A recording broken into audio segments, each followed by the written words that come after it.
জামাইটা বড় ভালো মানুষটা জবা, খুব সাদাসিধে।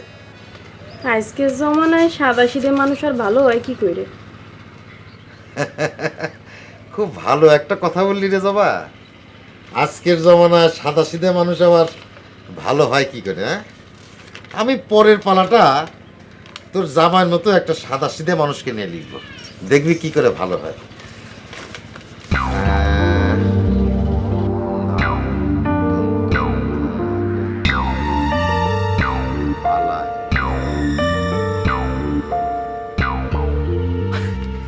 যাই হোক, আমি তোকে একটা সন্দেহের তালিকা রেখেছিলাম, তুই এখন সন্দেহ মুক্ত। নে ধর। সন্দেহ? কিসের সন্দেহের তালিকা নটরাজ দা? আমার পালা নিয়ে একটা গভীর ষড়যন্ত্র হচ্ছে। একটা দুষ্ট চক্র চাচ্ছে না যে আমার পালাটা নামুক। আয় নটরাজ দা, আপনি আমার দুষ্ট চক্রের সাথে সন্দেহ থাকে। ওরে না, আরে না না না না, মানে হয়েছে কি, তুই আমার পালায় পার্সে একটা অডিশন দিয়েছিলি না, আমি তোকে রিজেক্ট করেছিলাম, সেই কারণেই তোকে সন্দেহের তালিকা রাখতে হয়েছে। আমি জানি যে তোর মতো ভালো মেয়ে হয় না, তুই দুষ্ট চক্রের সাথে জড়িত থাকতে পারিস না, কিন্তু এটা তদন্তের স্বার্থেই করতে হয়েছে।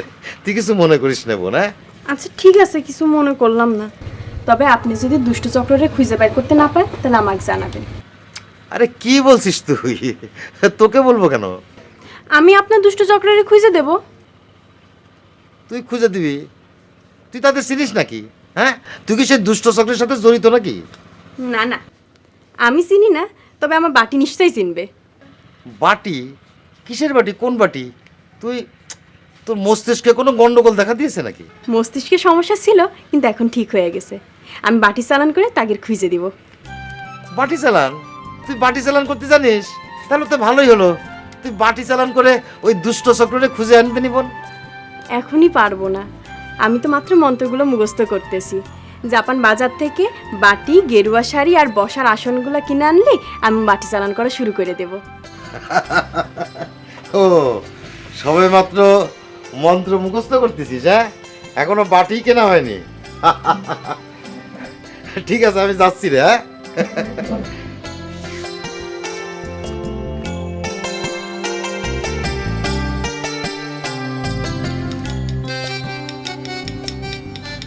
এই তালিবান কি দাঁড়াচ্ছে? মানে কারণ জানতে হলেও লিখিত দরখাস্ত করতে হবে। কি কারণে মাইকিং করতে দেওয়া হবে না সেটা জানতে হলেও লিখিত দরখাস্ত লাগবে না। টগর, কাজ কর, কুইক একটা দরখাস্ত লিখে ফেল। আমি সেই দরখাস্তটা নিয়ে ধলা কাকারের সাথে করে খুনকার চাচার কাছে দিয়ে আসবো। লিখে ফেল। আমি যদি দরখাস্ত লিখতে পারতাম তালি পরে মনে করেন এতক্ষণে দুটো কবিতা লিখে ফেলতাম।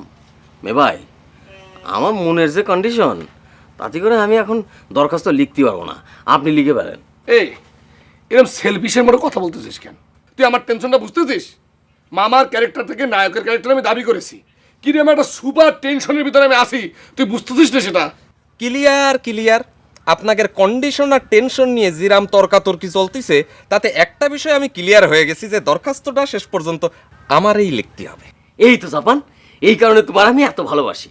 তুমি মাঝে মাঝে এত সহজ করে বিষয়গুলো বুঝে ফেলো যে আমাদের কন্ডিশন আর টেনশন খুব সহজেই লাঘব হয়ে যায়। আপনি যে আমারে ভালোবাসেন এই জিনিসটা জানা ছিল না। যাই হোক মি ভাই, ওই ক্যাশতে আমারে 100-2 টাকা দেন তো, আমার ওই বাজারে যেতে হবে। বাজারে কি করতে যাবা? এখন তোর মাইক ভাড়া করা লাগতেছে না। না, ওই আমার স্ত্রীর কিছু বায়না আছে, সেই জিনিসগুলো কিনতে বাজারে যাওয়া লাগবে। তোমার স্ত্রী আবার কি বায়না? ওর যা বায়না সে তো নিজেই সব কিনে নিচ্ছে।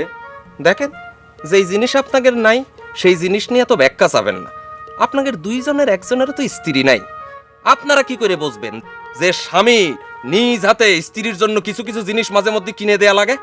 দেখছেন মেয়ে ভাই কিরম ফস করে বেফাস কথা বলে ফেললো। এই জন্যই তোমার আমি দুই চোখকে দেখতে পারি না, তুমি দুই চোখের বিষ আমার।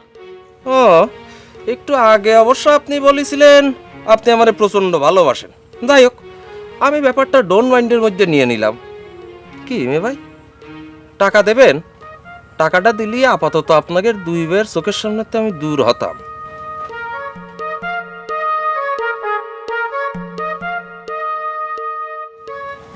হুম।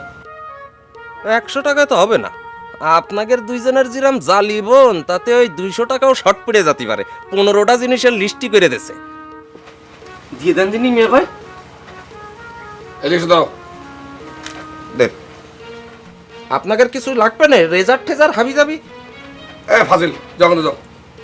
যাচ্ছি। চূড়ান্ত ফাজিল। আব্বা, মহাসেনরে দাওয়াত দিয়ে আনার কথাটা কি আপনি ভুলে গেছেন? আরে ভুলবো কেন রে মা, তোর মা করলো না যে 6 মাস পরে তারা আসতে বলা হবে। সে তো আপনারা 6 মাসের জন্য হানিমুনে গিয়ে থাকবেন এই জন্যই বলেছিল। এখন তো আর আপনাদের হানিমুনে যাওয়া হচ্ছে না। সেটাও তো একটা পয়েন্ট। আচ্ছা, একটা কথা বলবা মা, হঠাৎ করে এই মহসিনের প্রতি তোমার মন টানলো কেন মা? সত্যি করে কও তো। সব কথা কি বলা যায় আব্বা? ও হ্যাঁ, সেটাও তো একটা পয়েন্ট। ঠিক আছে, আমি তার খবর পাঠাচ্ছি। এখনই পাঠান, কাইলি জানি মহাসেন চলে আসে। শ্বশুর বাড়ি যাওয়ার জন্য দেখছি মেয়ের মন উতলা হয়ে উঠেছে। তারা, এই তারা, ভাই শোন, তুই এখনই ধলানগর যা, হ্যাঁ? মহসিনকে বাড়িতে যা, মহসিনকে কবি ওই জন্য আমার সাথে দেখা করে যা। কি আপনি তাড়াতাড়ি পাঠাচ্ছেন জামাইরে দাওয়াত করে নিয়ে আসার জন্য? হ্যাঁ, তো অসুবিধার কি? ও যে কবে এবার তা আসার জন্যে। ও যে খবরটা দিয়ে আসবে, হ্যাঁ? এইভাবে কেউ জামাইরে দাওয়াত করে নিয়ে আসে? আর আপনি যে মহসিনরে আসতে বলতেছেন, আপনার প্রস্তুতি আছে? আরে বাবা, আমার দিক থেকে মাইকটা ঘোরায় তোমার মেয়েকে যাইছা বলো। তোমার মেয়ে ব্যাগ ট্যাগ গুছিয়ে শ্বশুর বাড়ি যাওয়ার জন্য বসে আছে। মেয়ে যাই করুক, তাই বলে আপনি তার কথায় ধেই ধেই করে নেচে তাড়াতাড়ি পাঠাচ্ছেন জামাইরে আনতে? আরে ওদের বিয়ে হয়েছিল 12 বছর আগে, দোলন তখন 6 বছরের খুকি। এখন জানেন আবার সব নতুন করে করতে হবে, তার প্রস্তুতি আপনার আছে? সেই প্রস্তুতির জন্যই তো মহাসেনের সাথে আলাপ করা প্রয়োজন। তারে ডেকে এনেই তো সব আলাপ আলোচনা করতে হবে। বুঝতে পেরেছো? মেয়ের পয়েন্টটা বুঝতে পেরেছো? আরে ওসব দাওয়াত টাওয়াত কিছু না, বুঝেছো? তাগের প্রাইমারি আলোচনার জন্য মহসেনরে এই বাড়িতে ডাকতে কয়েছে।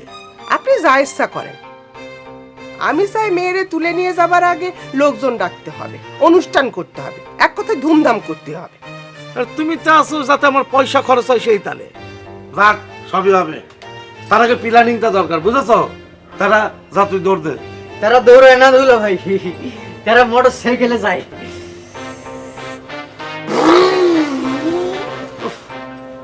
যত সব পাগলের গোষ্ঠী। অসময়ে বিরক্ত করতে হচ্ছে, মানে আমি আসলে দিক বিদিক জ্ঞান শূন্য হয়ে পড়েছি। মানে এরকম একটা ঘটনা, এটা তো আমার অভিজ্ঞতায় নেই। তুমি একটু ভালো করে মনে করে দেখো তো ভক্তি, আমার পালায় ময়ূরজান চরিত্র পাওয়ার কথা তুমি কাউকে বলেছিলে কিনা? এত মনে করার কি আছে নটরাজদা, অযথা কষ্ট। শোনেন, আমাকে আপনাকে সিরকুট পাঠাইছিল যে আমাদের সম্পর্কটা নষ্ট করার জন্য, সে তো ব্যর্থ হয়েছে, তাইলে আর চিন্তা কিসে? আছে ভগ্নী, আছে। চেষ্টা ব্যর্থ হওয়ার পর হয়তো সেই ষড়যন্ত্রকারীরা নতুন কোনো কৌশল করছে। এখন যদি তাদের শনাক্ত করতে না পারি। নটরাজদা, আকার পালা লিখবেন, পালা ডিরেকশন দিবেন, এটাই আপনার কাজ। যারা ষড়যন্ত্রকারী তাদের কাজ হচ্ছে ষড়যন্ত্র করা। এটা নিয়ে তো আপনার মাথা ঘামালে চলবে না। মাথা ঘামাতি না চাইলেও মাথা তো আমার ঘামছে ময়ূরজান। ষড়যন্ত্রকারীদের খুঁজে বার না করা পর্যন্ত আমার পালা তো নিরাপদ না, যে কোনো সময় আঘাত আসতে পারে। তুমি একটু মনে করে দেখো তো, তুমি কাউকে জানিয়েছিলে কিনা? আমি তো কাউরে কিছু বলি নাই, বলার দরকারও পড়ে নাই। তবে রুশনাই কাউরে কিছু বলেছে কিনা সেটা বুঝতে পারতেছি না। আর রুশনাই, চল বাইরে চল, তোর সাথে একটু কথা বলবো। নমস্কার নটরাজদা। নমস্কার।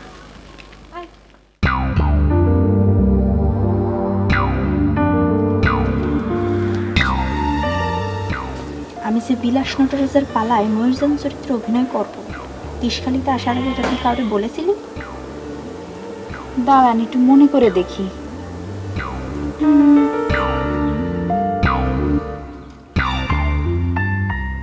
হ্যাঁ, একজনে তো বলেছিলাম। বাহ, তো আপনি কারে বলেছিলেন? চলেন, ওনার সামনে যে সব কিছু বলবেন, চলেন।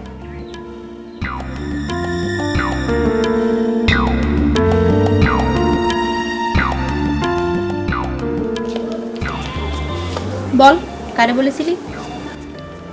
কারে বলেছি সেটা তো বলতে পারবো না নটরাজ দা। বলতেছিস সেটা তুই বলতে পারতেছিস, কিন্তু কারে বলেছিস সেটা তুই বলতে পারতেছিস না। এর মানে কি? মানে হলো লোকটা অপরিচিত ছিল। ওই আমি তিশখালিতে চলে আসবো বলে আমার এক বান্ধবীর সাথে দেখা করে ফিরতেছিলাম। এমন সময় এক যুবক বয়সী লোক এসে জিজ্ঞেস করলো যে তিশখালির পাশে তোমার স্বর্ণপুরে নটরাজ বিলাস মহন্তের সাথে কথা বলতেই দেখা গেছে। তাদের মধ্যে কি নিয়ে কথা হয়েছে। আর তুই সব কিছু বলে দিলি? রুশনাই, তোর আমি 100 বার করে নিষেধ করেছি কাউরে কিছু না বলতে, আর তুই বলে দিলি? হুম, কি? আমি রোশনাই অবলা, জানি না চলা কলা, ও বু স্বর্ণ বু, ধরি দুই স্বর্ণ বু, মাফ চুপ! করে দে। একদম চুপ! তোর মাপের কোটা শেষ, এখন তোর শাস্তি। ভগ্নী, শাস্তি দেওয়ার আগে তাকে একটু জিজ্ঞেস করেন যে সেই যুবককে দেখলি সে চিনতে পারবে কিনা। না নটরাজদা চিনতে পারবো না নে, ওই তার সারা মুখে গামছা পেঁচানো ছিল, মুখটা তো ঠিক মতো দেখতে পারিনি। আমি রোশনাই অবলা, জানি গান বন্ধ কর। তোর হাবলামি পানিশমেন্ট না দিলে শেষ হবে না। আর আমার পানিশমেন্ট মানে তো তুই বুঝিস, একটাই। কি পানিশমেন্ট ভগ্নী? সবচাইতে পছন্দের মানুষের কাছ থেকে কানমলা খাওয়া। যদিও তুমি এই গ্রামে নতুন, তবুও এই গ্রামের সবচাইতে পছন্দের মানুষের কাছ থেকে 2 কানে 2বার 4বার কানমলা খাইতে হবে। যাও। এ তো দেখছি ভগ্নী একেবারে অভিনব শাস্তি, কিন্তু সে যদি কানমলা না খেয়ে সে বলে যে কানমলা খেয়েছি, তখন? সেটার ব্যবস্থাও আছে। খারাইছিস কেন? যা।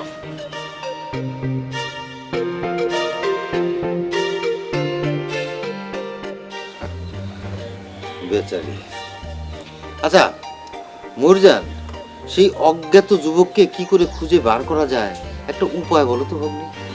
যারে যত খুঁজবেন সে তত লুকায় থাকবে। আপনি খোঁজা বন্ধ করবেন, সে গা ঢাকা থেকে গা ঝাড়া দিয়ে বের হবে। চোখ কান খোলা রাখলেই তার শনাক্ত করা যাবে। বাহ, এত ভারী যুক্তির কথা বললে ভগ্নী, এভাবে তো ভাবিনি। ষড়যন্ত্রকারীদের খুঁজলে তারা লুকিয়ে থাকবে, সুতরাং খোঁজা বাদ। আমি তাহলে আসি ভগ্নী। তো বেচারি ওই রুশনার জন্য খারাপ লাগতেছে।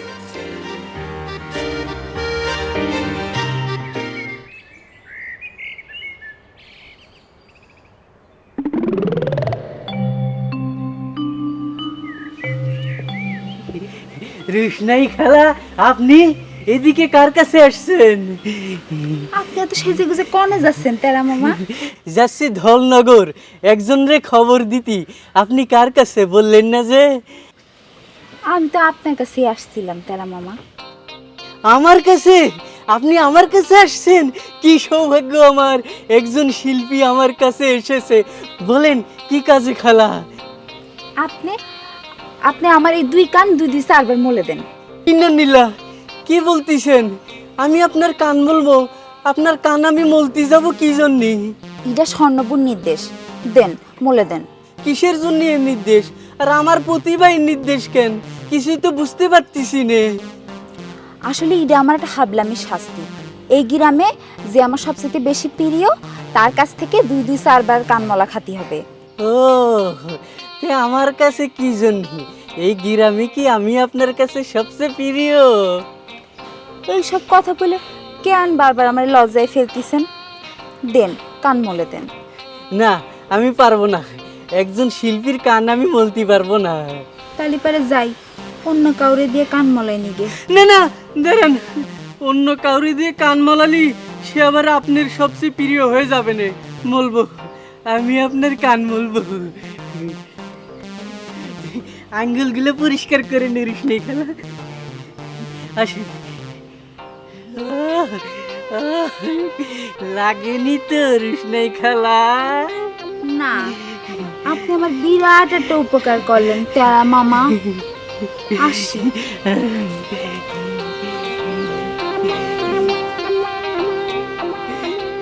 সবই ঠিক ছিল, আমিও তিনার সবচেয়ে প্রিয় মানুষ ছিলাম। এই মামার খাল আর ফেরে পরে জীবন তো লন্ড ভন্ড হয়ে যাচ্ছে। ইয়া আল্লাহ, তুমি পথ দেখাও আল্লাহ, পথ দেখাও, পথ দেখাও।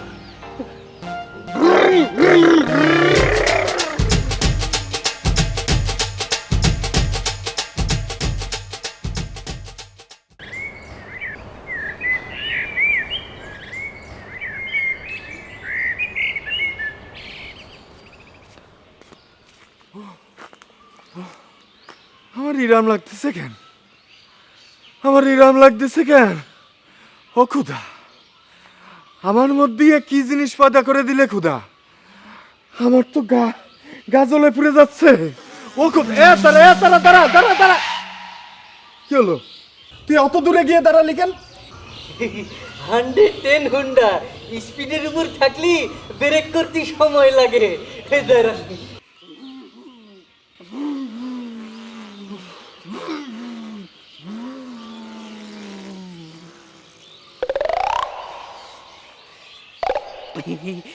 বেন মামা, আপনার এরম লকেট পাগলের মতো দেখাচ্ছে কি জন্য? চিন্তা করে দেখ, তোর মতো এরম একটা হাবলুস গাবলুস সল, সেও আমারে দেখে বুঝে ফেললো পাগলের মতো লাগতেছে। তাহলে আমার অবস্থাটা কোন পর্যায়ে গিয়ে দাঁড়াইছে চিন্তা করে দেখ। কি ব্যাপারটা কি খুলে না বললে তো কিছু বুঝতে পারতেছি না। দেখ দেখ, আমার হাতের দিকে চাইয়ে দেখ, আমার হাতের লোম কিরম গায়ের সাথে লেপটে আছে না? দেখলি তো? হ্যাঁ, এই লোমের অবস্থা কোন পর্যায়ে গিয়ে দাঁড়ায় তোরে আমি দেখাচ্ছি, চল। দাঁড়ান, মোটর বাইকটি স্টার্ট দিন, আপনি উঠেন, পিছনে উঠেন। চল, এরম রং ডঙের সময় নেই, যা হাট। এই যে দেখ, এইবারের সামনে আসলি আমার গা কেমন শিউরে উঠতেছে আর লোম খারাপ হয়ে যাচ্ছে, দেখেছিস? তাই তো, এই যে একেবারে কদম ফুলের মতো হয়ে গিয়েছে। শরীরের লোম খারাপ, হয়তো শীত লাগলি আর ভয় পালি। আমারও তো সেইটাই কথা, আমার তো শীতও লাগতেছে না, ভয়ও লাগতেছে না, কিন্তু এইবারের সামনে আসলেই আমার শরীরের মধ্যে জ্বালাপোড়া করতেছে আর লোম খারাপ হয়ে যাচ্ছে। আর শরীরে আর কোথাও এরম হচ্ছে না? সারা শরীরেই এরকম হচ্ছে। ও, আর কোথাও গেলে এরম হচ্ছে না? না, খালি এই বাড়ির সামনে আসলেই আমার এই রোগটা হচ্ছে। চিন্তার বিষয়, এই বাড়ির সামনে আসলে এরম হচ্ছে। হ্যাঁ, আর ভিতরে গেলি না কি হয়? হ্যাঁ, চিন্তা করে দেখ, কাল ভোরবেলা আমি কিভাবে এই বাড়িতে আমি তালিম নিতে আসবো, আমি তো এই চিন্তাই আমার অস্থির হয়ে আছি। আর এখানে দাঁড়ায় কি গবেষণা হচ্ছে? না কিছু না গুরুজি, ওই আমাগো শরীরের মধ্যে একটু শারীরিক পরিবর্তন হচ্ছে তো, এই জন্যই আমরা একটু আলাপ করতেছি। আপনি কি গোসল করে আসলেন গুরুজি? সে তো দেখতেই পাচ্ছিস। হ্যাঁ, কিছুদিন ধরে দেখতেছি তুই আমার এই বাড়ির সামনে একটু বেশি ঘুরঘুর করতেছিস। গোসল করতে যাওয়ার সময় একবার দেখে গেছি, এখনো দেখতেছি, কিছুই তো বুঝতেছি না।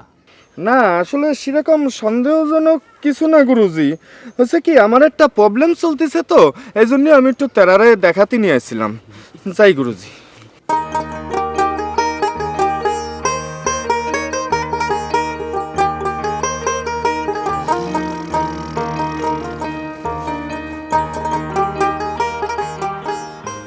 এই অল্প বয়সের ছেলে মেয়েদের নিয়ে এই এক ঝামেলা।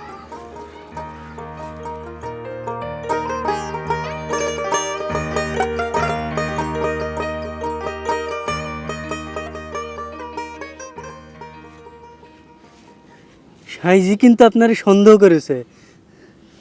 সন্দেহ করলি আর আমার কি করার আছে ক? এই দেখছিস এমন লোভের অবস্থা দেখ, এমন কিন্তু শরীরের সাথে লেপটে আছে। আমার যে কি প্রবলেম হলো, এই যে লোম খাড়া রোগ। আমার মনে হচ্ছে এটা একটা শুভ ইঙ্গিত। আপনি যে তাবিজ পরেছেন পেখম খালারে বশ করার জন্য, এটা তার অ্যাকশন। অ্যাকশন তো বুঝলাম, কিন্তু এটার মাঝে যারা কি? তাবিজের কোন অ্যাকশনের কি মানে সেটা কি আমাদের মতো সাধারণ মানুষ বলতে পারে? তবে এটা যে তার অ্যাকশন সেটা আপনার মানতে হবে। আর কিছুদিন পরে থাকেন, নিশ্চয়ই একটা ফল পাবেন। আমার এখন ধলনগর যেতে হবে মহসিন মামারে খবর দেওয়ার জন্য। মহাসেনরে খবর দিতে যাবি মানে? দোলন জানে? কি বলতেছেন জানে? ওই দোলন খালার চাপাচাপি দেই তো মহসিনরে খবর দিতে যাচ্ছি। দোলনের আবার এই মতি হলো কি কারণে? সেটাই তো বুঝার জিনিস মামা। আজ যে বলছে তার চাই না, কাল সে বলছে তারই চাই। এই গ্রামে নিয়তির পরিবর্তন খুব ঘন ঘন ঘটে।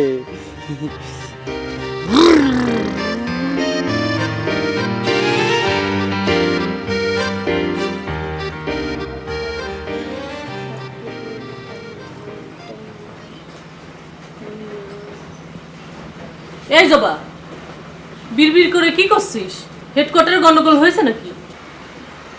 বুঝবি নে কয়দিন পর দেখবি দূর দূরান্ত থেকে লোকজন আমার কাছে আসতেছে পাটি চালান করানোর জন্য। এ তুই পাটি চালানে মন্ত্র শিখেছিস? আরে আর বলছি কি রে, এ দোলন, তুই এরম আমসত্তার মতো চিপসে আছিস কেন? তোগের একখান কথা জানায় রাখা ভালো। টগর কবির সাথে কি তোর? ওই ফালতু নাম কেন মুখে আনলি রে পেখম? জানোস না ওই নাম শুনলে আমার গাজলে? আশ্চর্য ঘটনা, তুই কবি টগরের বাড়িতে এসেছিস খেলতে, তার নামকে তুই ফালতু বলছিস আর ওনার নাম শুনলে তোর গা জ্বলে না? দেখ, বুইনের সামনে বাইরে ইরাম করা কিন্তু ঠিক হচ্ছে না দোলন। আমি আসছি তোর কাছে, তুই একদিনের মধ্যে গিরাম ছেড়ে চলে যাচ্ছি। শেষ দুটো দিন তোদের সাথে কাটাতে চাই, তোদের সাথে খেলাধুলা করতে চাই। কি করছিস এসব? তোরও কি হেডকোয়ার্টারে গন্ডগোল হয়েছে নাকি? গ্রাম ছেড়ে কোথায় যাবি? ধলনগর, বুঝেছিস? দলনগর? দলনগর তো মহাশানের বাড়িতে। মহাসেন একজন সম্মানিত মানুষ, নাম ধরে ডাকাটা ঠিক হবে না। মাস্টার ডিগ্রি পরীক্ষা দিয়েছে, নাম ধরে ডাকতে হইলে মহাসেন দুলাভাই বলে ডাকবি, ঠিক আছে? ইন্নানিল্লাহ, কার মুখে কি কথা শুনছি? তুই মহাসেনের সাথে ঘর করতে যাবি? বলছি না মহাসেন দুলাভাই। হ্যাঁ যাচ্ছি, আশা করি তোরা দুজন বেড়াতে যাবি। তালি পরে কবি মনজের উদ্দিন টগরের কি হবি? আবার ফাউল নাম বললি কিন্তু পেখম। তার আবার কি হবে? আসছে না গ্রামে নয়া একজন, যার এসে গভীর রাতে গিয়ে কবিতা শোনায় আসে, কবিতার খাতা পর্যন্ত দিয়ে আসে। তুই কার কথা বলছিস রে? হ্যাঁ, আমারই জিজ্ঞেস করছিস কেন? তোর না ভাইসে, তারই যে জিজ্ঞেস কর। সি সি সি সি সি, টগর ভাইরে তো খুব ভালো জানতাম। গোপনে গোপনে সে এইরকম অন্য মেয়েরে গভীর রাতে কবিতা শোনাতে যায়, তার কাছে কবিতার খাতা রেখে আসে। আমার আর কিছুই বলার নাই, খালি একটা কথা জেনে রাখবি, ওই বিশ্বাসঘাতক কবির জন্য আমি মহাজনের বাড়ি চলে গিয়েছি। এই জবা, দোলন তো কাঁদতে কাঁদতে চলে গেল, তুই তার বাটি সালান দিয়ে ফিরিয়ে আন। আরে না,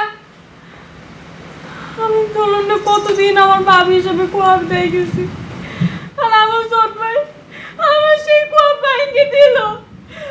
আমি বিশ্বাসঘাতকের ভয় না, আমার তো কান্না আসতেছে রে। আমি দুঃখ কোনে রাখবো, আমি লজ্জা কোনে রাখবো?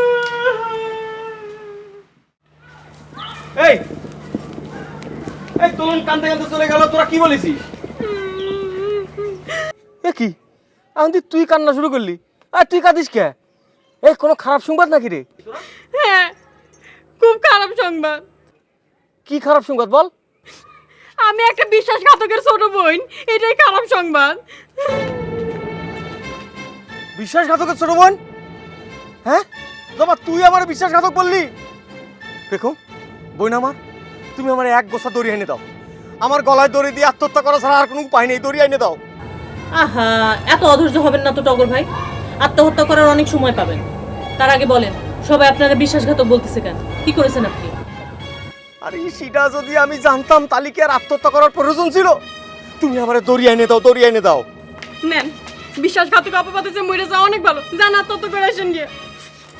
তোদের সবার হেডকোয়ার্টারে গন্ডগোল আছে। তুমি দড়িটা দাও পেকম। তার আগে আপনি বলেন, রাতের বেলা কারে গিয়ে কবিতা শোনা এসেছেন? কার কাছে কবিতার খাতা রেখে এসেছেন? আরে আমি রাতের বেলা কারে কবিতা শোনাতে যাব? আর কবিতার খাতা হচ্ছে যে, কবিতার খাতা জানি কার কাছে আমার? ও মনে পড়েছে, ওই যে দোলনের বড় বোন স্বর্ণলতার কাছে। ওরে আল্লাহ আল্লাহ, দুরুতি তাই ঠিকই বলেছে, ওই স্বর্ণলতা তো গ্রামে নয় মানুষ। ওরে আমার বিশ্বাসঘাতক ভাই, দাঁড়ান আমি দড়ি নিয়ে আসতেছি, আপনি আত্মহত্যা করে আসেন গিয়ে। তার আগে বলেন টগর ভাই, ওই স্বর্ণলতার কাছে আপনার কবিতার খাতা গেল কি করে? তোমরা ছোট মানুষ, তোমাদেরকে এসব কথা বলা যাবে না। আমার মনে হচ্ছে স্বর্ণলতা কোনো একটা খেলা খেলছে, আমি তারা সরাসরি ফেস টু ফেস জিজ্ঞেস করে আসি। এখন সে আপনার সাথে দেখা করবে না, এখন তিনি রোশনাইরে গান শিখাচ্ছে। তারপরে আবার রিহার্সেলে যাবে। আচ্ছা ঠিক আছে, আমি রিহার্সাল শেষেই যাব। এমন তুই কাঁদিস নে, তোর ভাই যে বিশ্বাসঘাতক না সেটা আমি প্রমাণ করে দেব। এই জবা, দোলন যে শ্বশুর বাড়ি চলে যাচ্ছে সেই কথা এখনই টগর ভাইরে বলিস না, তাহলে আবার দড়ি নিয়ে ছুটবে না আত্মহত্যা করার জন্য। শোন, আমি গেলাম, রিহার্সেলে যাওয়ার জন্য আবার প্রস্তুতি নিতে হবে। গেলাম, হ্যাঁ।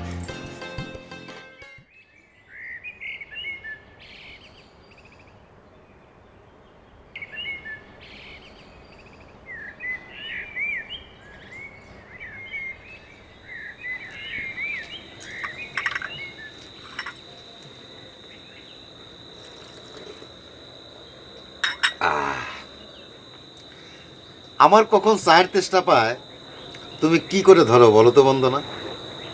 ধরা তো তেমন কঠিন কিছু না, তোমার সামনে চায়ের কাপ ধরলেই তোমার এমনিতে চায়ের তেষ্টা পেয়ে যায়। যাক সে কথা, তোমাকে একটা কথা বলবো করি বলা হচ্ছে না, কিভাবে বলবো সেটা চিন্তা করছি। সে কি বন্দনা, তোমাকে তো কোনোদিন কোনো কথা বলতে সংকোচ করতে দেখিনি। সংকোচ না গো নটরাজ, শঙ্কা। শুনে তুমি সহ্য করতে পারবে কিনা সেই শঙ্কা। খুলে না বললে তো কিছুই বুঝতে পারতেছি না বন্দনা, খুলে বলো। ওই যে গোলাপ ঠাকুরপো তোমার নায়িকার মামার চরিত্রটা করবে না। মামার চরিত্র করবে না মানে? মামার চরিত্র পেয়ে তো সে খুশি, একটু কমেডি টমেডি আছে, করবে না মানে এটা কি? কেন দোকানের ব্যস্ততা বেড়েছে নাকি? দোকানের ব্যস্ততা না, ও তোমার পালার নায়ক মিলনের চরিত্রটা করতে চায়। যাও বন্দনা, গোলাপকে নিয়ে তোমার এই ধরনের ফাজলামো করা একদম ঠিক না। গোলাপ আমার সলিড ওয়ার্কার, পেট্রোনাইজারও বলতে পারো। তোমার মতো আমিও প্রথমে বিশ্বাস করিনি, কিন্তু সত্যি বলছি। তুমি যতই বলো আমি বিশ্বাস করব না। গত 10 বছরে ওই একটি মাত্র ছেলে যাকে সেধে পার দিতে হয়েছে, এক লাইনের পার দিলেও সে খুশি। আমি তোমার মাথার দিব্যি দিয়ে বলছি নটরাজ, গোলাপ ঠাকুরপো তোমারে না পেয়ে আমারে সাপ বলে গিয়েছে, সে মিলনের চরিত্রটা না পেলে সে আমাদের বাড়িতে আর জীবনেও আসবে না। এমন একটা পালা পাগল সোনার টুকরো ছেলের এ কি মতি, ওর ভেতরে এই চরিত্রের লোভটা কি করে ঢুকলো বলো তো বন্দনা? কাল মহড়ায় তোমার ময়ূরজানের দিকে কিভাবে তাকিয়েছিল দেখোনি? ও হ্যাঁ, ও তবে স্বর্ণলতার প্রেমে পড়েছে, তাই সে মামার চরিত্র করবে না। হায় রে প্রেম, তুমি আসার আগেই এ কি অশনি সংকেত দেখাচ্ছ। গোলাপের মতো একটা অবুজকেও তুমি বিপ্লবী করে তুলেছ। নায়কের পাঠ না পেলে সে আর এ বাড়িতে আসবে না। বন্ধুরা বন্ধুরা, আমার বুকটা কেমন খালি খালি লাগছে। যাও, তুমি ওর বাড়িতে গিয়ে ওরে বুঝাই সুজাই নিয়ে এসো। তুমি কি আমাকে ঘনশ্যাম পালাকার মনে করেছো যে আমার অভিনেতারা বিপ্লব করবে আর আমি বাড়ি বাড়ি গিয়ে তাদের বুঝিয়ে সুঝে নিয়ে আসবো?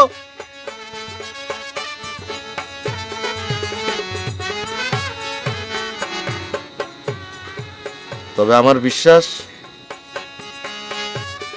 যে সে তার ভুল বুঝতে পেরে নিজেই ফিরে আসবে, নইলে আমার এতদিনের সাধনা সব বৃথা হয়ে যাবে। আমি জানতাম কথাটা শুনে তুমি কষ্ট পাবে, নিজেরে সামলে রাখো নটরাজ, নইলে যে। না বন্ধুরা, আমি মোটেও কষ্ট পাইনি, আমি একদম কষ্ট পাইনি। এখন এই যে আমি হাসছি।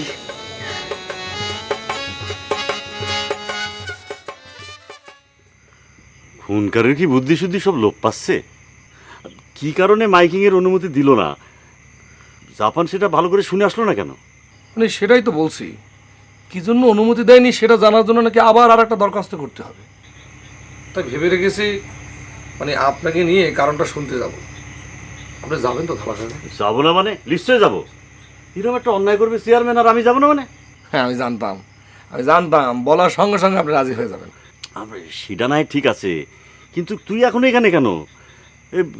জাপান টগর এরা কই? ওই জাপান একটু বাজারে গিয়েছে, আর টগর কাল সারাদিন জেগেছিল, সারা রাতও জেগেছিল, তাই ওকে জোর করে ঘুমাতে পাঠিয়ে দিয়েছে। কিন্তু তালি পরে তুই রিহার্সেলে যাবি কি করে? টাইম তো পার হয়ে যাচ্ছে। ঠিক আছে, এক কাজ কর, আমি দোকান দেখছি, যা তুই রিহার্সেলে যা। রিহার্সালে যাবো কিনা সেটা বুঝতেছি না। কি, তুই রিহার্সেলে যাবি না? ইরাম হতে তো কখনো শুনিনি। কি কোনো ঘটনা ঘটেছে নাকি? হ্যাঁ, না ঘটনা বলতে এখনো ডাইরেক্ট ঘটেনি, তবে এতক্ষণে নটরাজের কানে কথাটা গিয়েছে। একটু খুলে বল দিনি।